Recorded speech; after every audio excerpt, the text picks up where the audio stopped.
Hi my dear brothers and sisters, ఈరోజు మనం compound interest గురించి అయితే తెలుసుకుందాము. సింపుల్ ఇంట్రెస్ట్ కాన్సెప్ట్ అయితే అయిపోయింది. సింపుల్ ఇంట్రెస్ట్లోని ఏమన్నా సరే మీకు సమ్స్ డౌట్ ఉంటే కనుక నాకు కామెంట్ చేయండి. ఏ సమ్ అన్నా సరే నేను ఈజీగా సాల్వ్ చేస్తాను. నెక్స్ట్ కాంపౌండ్ ఇంట్రెస్ట్ గురించి మన ఇంట్రడక్షన్ చూద్దాము. సింపుల్ ఇంట్రెస్ట్ అంటే ఫస్ట్ ఆఫ్ ఆల్ మనం ఏం చెప్పుకున్నాము అంటే సింపుల్ ఇంట్రెస్ట్ లోని ఏదైనా సరే మనం ఒకరి దగ్గర నుంచి అప్పు తీసుకున్నట్లయితే దానికి వడ్డీతో కలిపి ఇస్తాము, ఎన్ని సంవత్సరాలకైతే అన్ని సంవత్సరాల తర్వాత అని చెప్పుకున్నాము. కాంపౌండ్ ఇంట్రెస్ట్ ఏంటి అంటే సేమ్ మనం అప్పు తీసుకుంటున్నాము, వడ్డీ కూడా ఇస్తాము, కానీ అది ఫస్ట్ ఇయర్ కి మాత్రమే. అంటే ఇప్పుడు నేను ఎగ్జాంపుల్ 3 సంవత్సరాలకి తీసుకున్నానే అనుకుందాము. ఫస్ట్ సంవత్సరము నేను వచ్చేసి 5,000 రూపాయలు అప్పు తీసుకున్నాను. దానికి వచ్చేసి నాకు ఫస్ట్ సంవత్సరానికి గాను ఒక 200 రూపాయలు వడ్డీ అయింది అనుకుందాము. ఫస్ట్ సంవత్సరం ఎంత ఇస్తాను నేను? ఈ 5,000 ప్లస్ 200, 5,200 అయితే జమ చేస్తాను.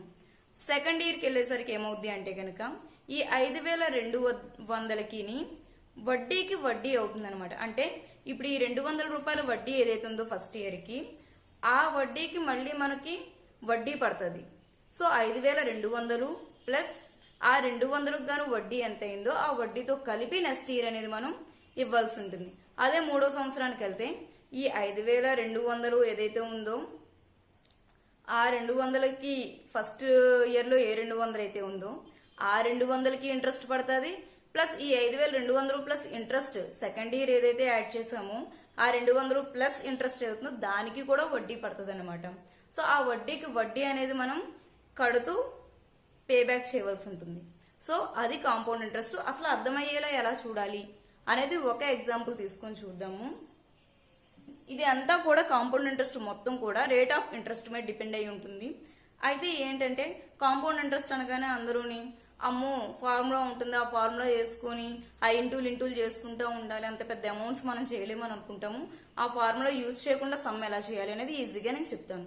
ఓకే, ఫస్ట్ ఆఫ్ ఆల్ అయితే కనుక ఒక ఎగ్జాంపుల్ తీసుకుందాము. నేనే ఒక 500 రూపాయలు ఎగ్జాంపుల్ చెప్తున్నాను తీసుకున్నాను. అయితే రేట్ ఆఫ్ ఇంట్రెస్ట్ వచ్చేసి 20% అనుకుందాము. టైం వచ్చేసి 2 years అనుకుందాం. నేను ఇప్పుడు ఏదైతే చెప్తున్నానో అదే గుర్తుపెట్టుకోండి. అది గుర్తుపెట్టుకొని ఆ మోడల్లో సమ్స్ అన్ని చేసుకుంటే చాలా ఈజీగా ఉంటుంది. సో మనకి డిపెండింగ్ ఆన్ ఆర్ అనమాట. ఆర్ వాల్యూ ఎంత అంటే కనుక 20% అంటే 1/5 అని అర్థం. ఇక్కడ ఈ డినామినేటర్ లో ఏదైతే ఉందో దాన్ని మనం పి అనుకోవాలి. పి అంటే ఏంటి? అసలు. సో ఇది వచ్చేసి మనం ఏమనుకున్నాం లాస్ట్ టైం సింపుల్ ఇంట్రెస్ట్ లోని ఇంట్రెస్ట్ అని అనుకున్నాం. సో ఇది ఇంట్రెస్ట్ అనుకోండి. ఇప్పుడు మనకి అమౌంట్ కావాలి అనుకున్నాం. అమౌంట్ అంటే మనకు తెలుసు అసలు ప్లస్ ఇంట్రెస్ట్, అంటే మనం ఫైనల్ గా పే చేసేది ఏదైతే ఉందో అది. సో కాంపౌండ్ అమౌంట్ అంటే టీ ప్లస్ ఇంట్రెస్ట్, అంటే ఇప్పుడు అమౌంట్ ఎంత అయినట్లు? ఇక్కడ 6 అయినట్లు. ఎక్స్ అని తీసుకోండి. 6x అయినట్లు అమౌంట్ అనేది. పి అనేది ఎంత అయినట్లు? 5x అయినట్లు. ఓకే, ఇంట్రెస్ట్ అనేది ఎక్స్. అది ఎంతకి అంటే 1 year కి ఎక్స్. అదే 2 years కి అయితే 2x అవుతుంది. అంతే కదా. మనం లాస్ట్ సింపుల్ ఇంట్రెస్ట్ లో ఇవి డిస్కస్ చేసాం. ఇప్పుడు చూడండి దీన్ని ఎలా చేయాలి. డిపెండింగ్ ఆన్ ఆర్ అంటే కనుక 5 2 years అన్నారు.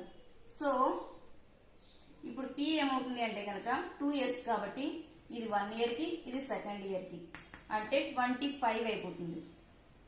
సో 2 years అన్నాం కాబట్టి ఇది ఫస్ట్ ఇయర్ కి, ఇది వచ్చేసి సెకండ్ ఇయర్ కి. మనకి రేట్ ఆఫ్ ఇంట్రెస్ట్ ఎంత? 20% అంటే 1/5. సో 1/5 ఫస్ట్ ఇయర్ కి ఇంట్రెస్ట్ ఎంత వచ్చింది అని చూసుకుందాము. ఈ 1/5 అంటే 25 ఇంటూ 1/5 5 టైమ్స్, అంతే కదా.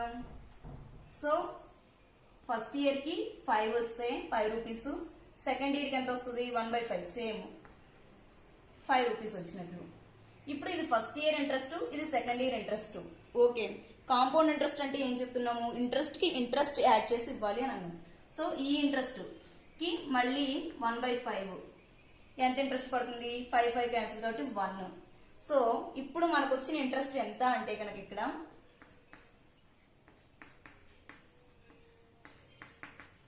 ఇది 5 ఇది 5 ఇది ఈ మొత్తం వచ్చేసి మనకు వచ్చినటువంటి ఇంట్రెస్ట్. సో 5 5 1 అంటే 11 రూపీస్ అనేది ఇంట్రెస్ట్ అయింది. సో ఇది మీకు క్లియర్ గా అర్థమైందని నేను అనుకుంటున్నాను. 5 5 1 అంటే 11 రూపీస్ ఇంట్రెస్ట్ అని అయింది. సో ఇప్పుడు మనం ఎలా ఫైండ్ అవుట్ చేయాలనేది చూద్దాం. కాంపౌండ్ ఇంట్రెస్ట్ మనం ఫైండ్ అవుట్ చేయాలని అనుకుందాం. మనకి ఇచ్చిన సమ్లోని కాంపౌండ్ ఇంట్రెస్ట్ ఎంత అని అడిగారు, ఈ అమౌంట్ ఎంత అని అడిగారు అని అనుకుందాం. మనం అది ఫైండ్ అవుట్ చేయాలి. పి అంటే ఎంత 500. మామూలుగా పి అంటే ఎంత అనుకున్నాం ఇక్కడ 25 అంతే కదా. సో 25 500 లో ఎన్ని సార్లు పోతుందో చూద్దాం. అంటే 20 టైమ్స్ పోతుంది. సో మనకు వచ్చింది వాల్యూ 20. సో సబ్స్టిట్యూట్ చేసేయండి. మనకు ఇప్పుడు ఇంట్రెస్ట్ కావాలి అనుకుందాం. కాంపౌండ్ ఇంట్రెస్ట్ కావాలి కాబట్టి 11 into 20 అంటే మనకి ఇంట్రెస్ట్ ఎంత వచ్చిందంటే 220 రూపీస్ ఇంట్రెస్ట్ అనేది వచ్చింది. అమౌంట్ కావాలి. అమౌంట్ అంటే ఎంత P plus SI simple interest. So 220 వచ్చేసి ఇది 500 వచ్చేసి అసలు. సో రెండు యాడ్ చేయండి అంటే ఎంత 720 రూపీస్ అమౌంట్ అనేది. ఏ సమ్ ఇచ్చినా సరే ఇలా చేసుకుంటే సరిపోతుంది, క్లియర్ అయిపోతుంది. కాంపౌండ్ ఇంట్రెస్ట్ అయితే గనక ఏ సమ్ ఇచ్చినా సరే ఈ చిన్ని లాజిక్ తోని మనం చేయగలిగితే చాలు. ఫార్ములా అయితే అవసరం లేదు. వితౌట్ ఫార్ములాతో సమ్స్ ఎలా చేయాలి అనేది నేను ఇంకా మోడల్స్ చెప్తాను. నెక్స్ట్ మోడల్ నుంచి చూద్దాం. Okay, thank you so much.